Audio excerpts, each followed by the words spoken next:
What is up, fellow benchwarmers? Welcome to your daily fantasy quickie.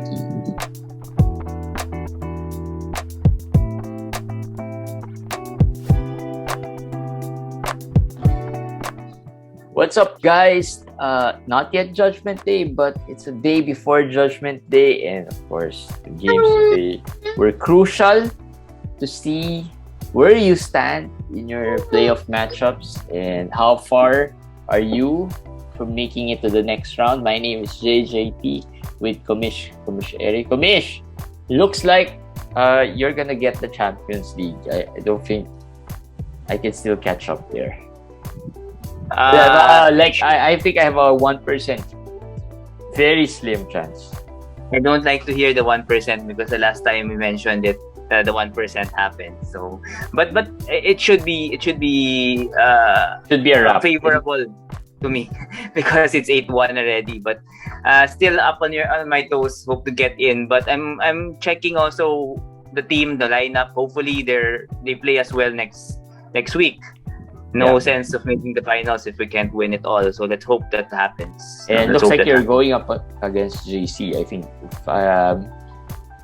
JC's leading. I think at the DC can get is 5. There are some close categories. I checked it out. So yeah, looks like you're gonna be head on with our professional fantasy player, JC Jasso. But yeah, tomorrow is Judgment Day.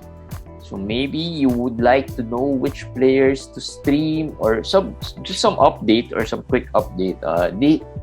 Let's just put a disclaimer. This episode will be released later today. So if your settings is daily tomorrow, these things might not apply to you already because the 3 p.m.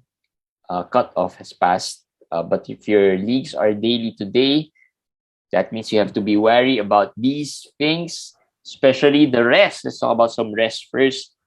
Jamorant is out, so that's one thing. And Tyus Jones could be a very popular stream tomorrow if you need assists and steals. That's one. Yeah, I guess Tyus, the Anthony Melton, I forgot to mention there. And this is not just a stream. I think you could use them longer. I think might miss the problem. Here's something you have to be wary about streaming Tyus Jones for tomorrow. They'll have a 2-day break after tomorrow. So if you feel like it's really not necessary for you to get Tyus Jones, and maybe you want just to pick somebody else, then I'd rather have that because of that 2-day break. That's going to be a disadvantage for you heading into the next round. That is really something to consider because if you have limited moves, that's hard. Yeah. Aside from Memphis, I think a team like Phoenix, I think it's not Phoenix, maybe Indiana. I forgot who else has 2-day breaks. So you have to check that because you might win your matchup, but then you'll be in a disadvantage for the next round. But having said that, if you need assists, if you need steals, you still have to go and secure the win. You cannot double, hesitate. Cannot overthink about the next one. Yes, you have to make sure you get there first. Yeah, you have to make sure you get there first. Remember, we, in our leagues, in our fantasy benchwarmers leagues, a lot of players were trading for the playoff schedule, trading for this and that. But in the end, they're not here. They're not alive. They're not in the Final Four. So, I mean, lots of 8 seeds, top seeds, second seeds that were, eliminated. So, yeah, still you have to get there before you worry about these things. So, but in case you're a little safe already, or there's really no need for you to really get a player like Tyus Jones, you don't need to waste a move on it because the following series. But one thing you have to keep an eye on as well is Trae Young, because Trae Young is questionable. So in case Trae Trae Young is not available, Dillon Wright might be a better option for you because I don't think they have a 2-day break.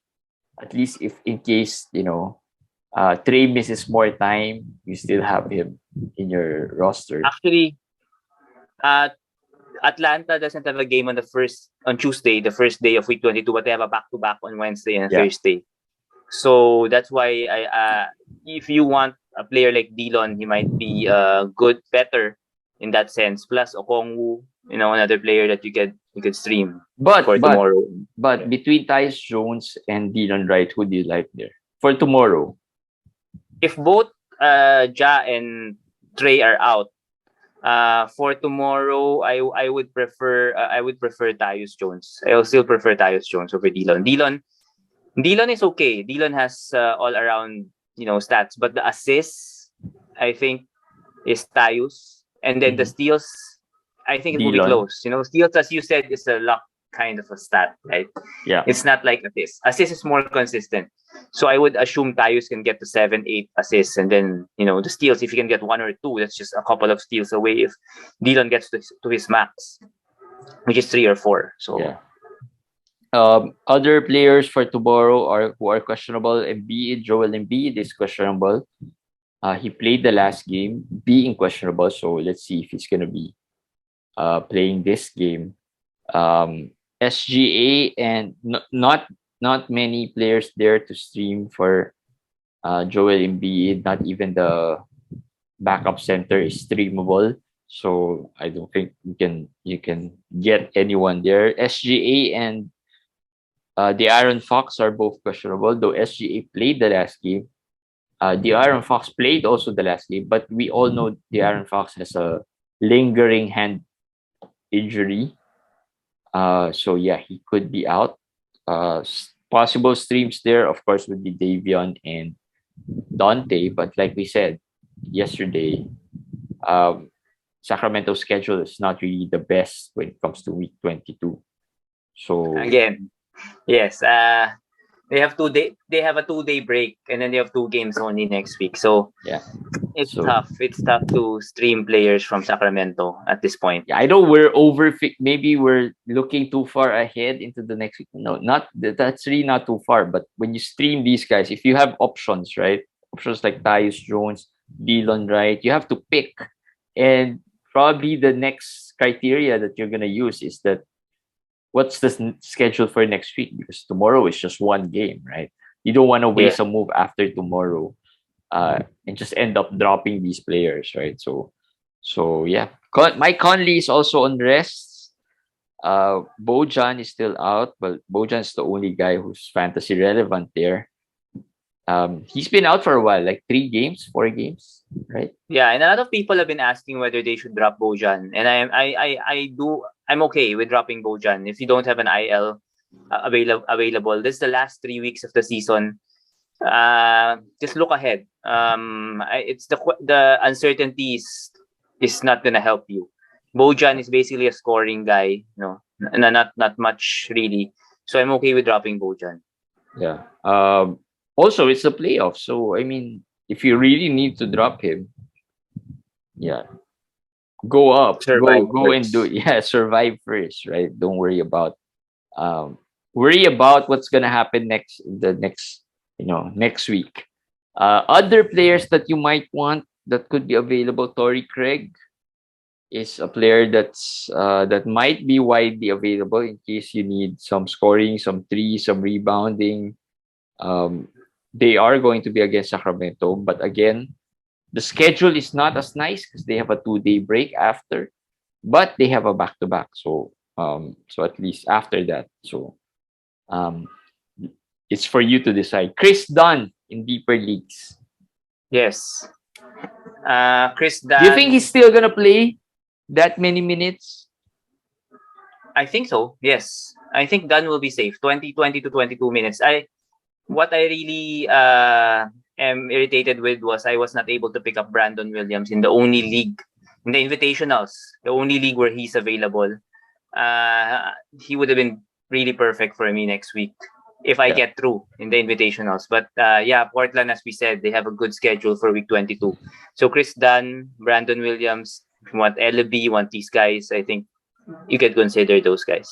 All right. So I'll give you a question or a dilemma in my league. I told you about this already this morning. So I need steals, but I don't need the field goal to be crazy low.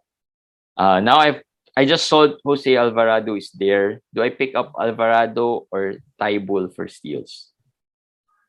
If it's, I'm assuming it's daily today. Yeah, it's daily today. I can decide tomorrow. If Graham doesn't play, I would pick Alvarado. If Graham doesn't play, I will pick Alvarado. I think Philly, if I'm not mistaken, is against Toronto. Yeah. That's not really an easy team to get steals because the team is long, plays relatively disciplined basketball. New Orleans against Atlanta. So I would prefer Alvarado there. All right. So I have to wake up early. I have to wake up especially if Graham doesn't play.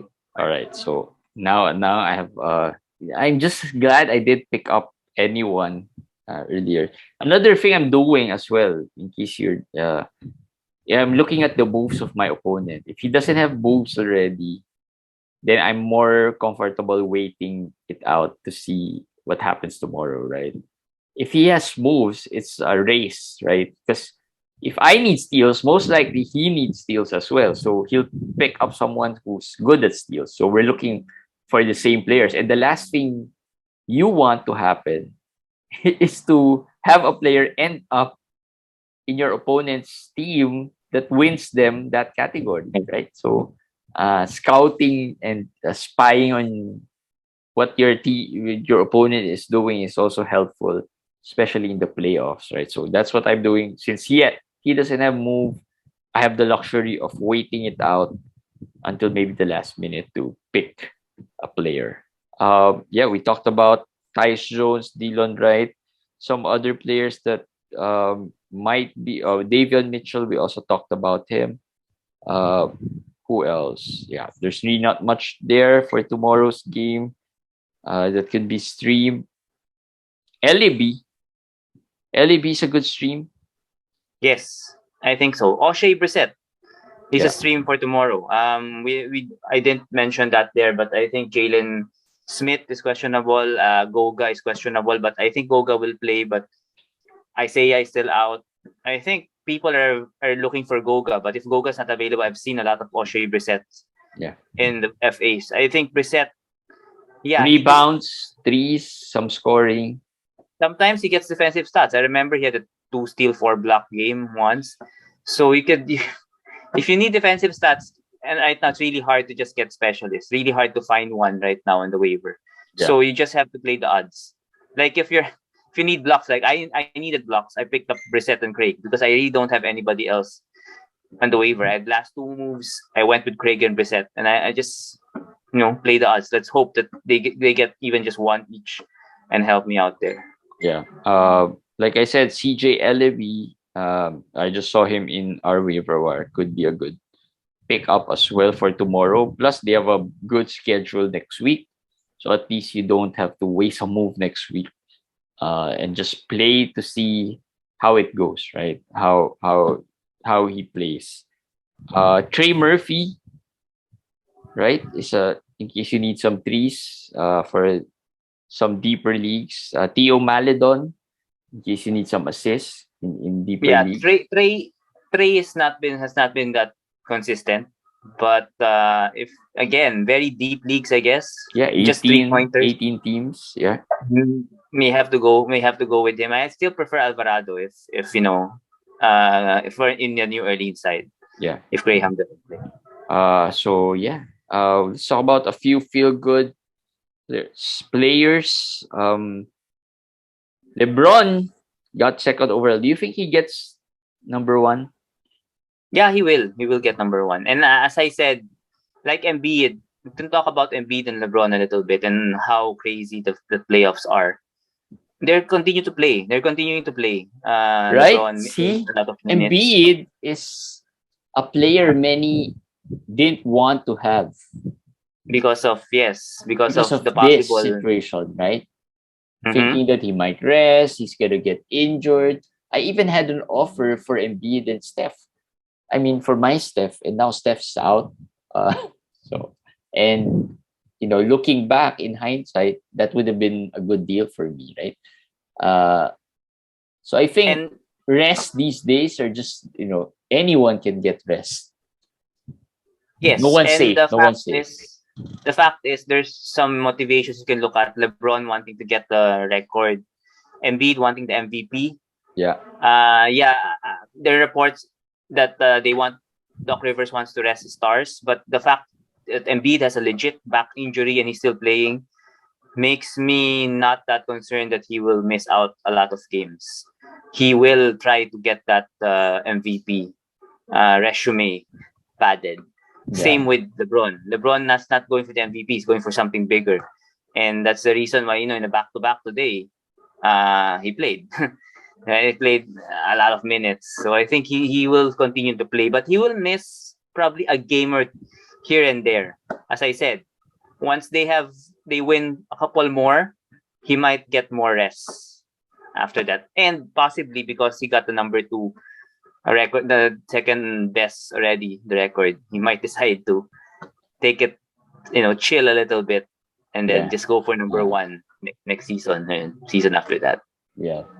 So that's another incentive or motivation for LeBron to keep on playing and keep himself healthy in the next few years. Kristaps played today. Something surprising for Komish, who thought he will be out. And unfortunately for me, that team we're in, he has Kristaps. I'm against that team. So I'm not too happy about that. But I've kind of conceded that I think I still made some moves today, if I'm not mistaken. So let's see how that goes. But it's really hard because lots of categories are really out of reach already. So congratulations. Tomorrow is Judgment Day, guys. So it's gonna be another exciting. I haven't really looked into the other leagues on how their Judgment Day have been going, but maybe tonight I'll check to see how close some of the league matches are. Of course, our invitationals, surprisingly, the underdogs have been leading pretty much the whole week. I think the four matchups, 3 are 4-4 and 1 is 5-4. So it's very close. Every matchup is close. Yeah, so it might come down to tomorrow. I haven't really seen the categories. We 5-4 could look close, but if you might look into the stats, there might be a closed 5-4 already. I mean, it's an over 5-4, right? There's 2 5-4s, by the way. I'm sorry, not one. The 2 4-4s are the 3rd and 4th seeds. The 5-4s, the top 2 seeds are down 4-5. So let's see tomorrow. So let's see tomorrow what happens. We'll post the results tomorrow after the matches are over. All right, so that's it for Daily Fantasy Quickie. Good luck tomorrow, Judgment Day, and of course next week is the start of the playoffs for those who had their settings for week 22 to 24. And next week is the finals for pretty much all of the Fantasy Benchwarmers league. So hopefully I get into at least one. Anyway, we'll see you guys again tomorrow. Bye.